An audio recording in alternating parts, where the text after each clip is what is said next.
গুৰু সেৱাত যদি মোৰ কিবা হৈছে ক্ৰুটি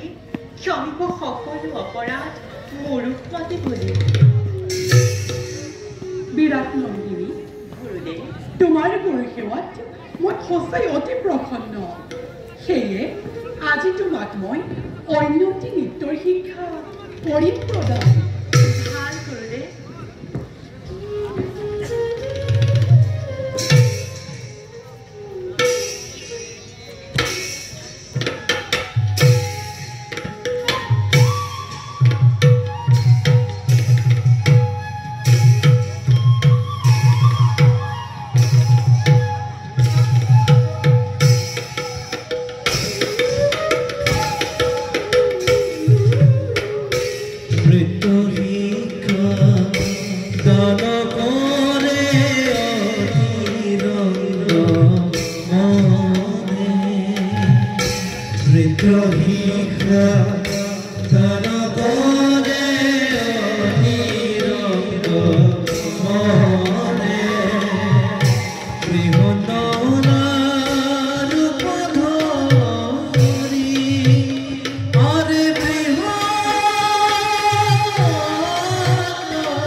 অগ্ৰগতি লাভ কৰিছে নৃত্য শিক্ষাতে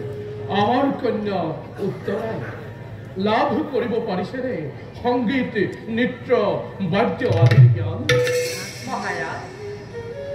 উত্তৰাই খুব সুন্দৰভাৱে সংগীত আৰু নৃত্য শিক্ষা কৰিছে গ্ৰহণ আৰু বৃহৎ নলায়ো নিষ্পত্তিৰ দৰে কৰি জ্ঞান নৃত্য শিক্ষা কৰিছে প্ৰদান মহাৰাণী সুৰেশনাথ মহাৰাজ শুনি অতিশয় আনন্দ লাভ কৰিলো মোৰ অন্তৰত মনোনিৱেশ কৰি ৰাজকাৰ্যত অনুভৱ কৰিছো অৱসাদ শৰীৰত মোৰ হঠাৎ এক প্ৰবল ইচ্ছা মোৰ হৈছে জাগ্ৰত প্ৰবল ইচ্ছা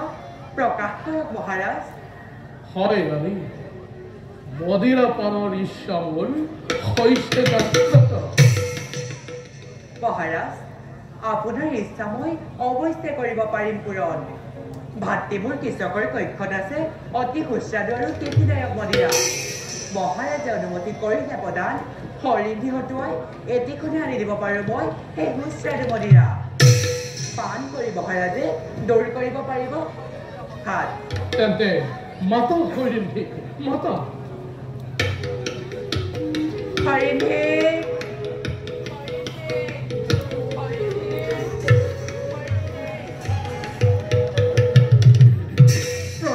হৰিণী প্ৰণাম মহাৰাজ কওক মহাৰাণী কি আদেশ আপোনাৰ কৰিম পালন তুমি কৃষকৰ ৰক্ষা কৰা উৎকৃষ্ট মদিয়া লৈ অহাগৈ মহাৰাজৰ বাবে কিন্তু মহাৰাণী এই সময়ত মই অকলে সেনাপতিৰ ৰক্ষা কৰা মদিৰা আনিবলৈ যোৱাটো হ'ব জানো উচিত কৰ্ম বিশ্বাস লৈছে সেনাপতিয়ে এই সময়ত নিশ্চিতভাৱে মোক কৰিব ক্ষমা হৰিণী তুমি মোৰ প্ৰতিটো আদেশ পালন কৰি আছা আজি পৰ্যন্ত কিন্তু যোৱা মহাৰাজে অপেক্ষিছে তুমি উভতি অহালৈ কিন্তু মহাৰাণী কোনো কিন্তু নাই মোৰ প্ৰতিটো আদেশ তুমি পালন কৰিবলৈ বাধ্য যোৱা ভাল মহাৰাণী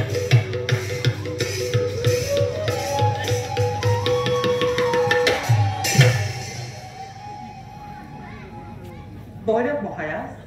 আমিও খন্তেক কৰ্তব্য বিশ্বাস বল ৰাণী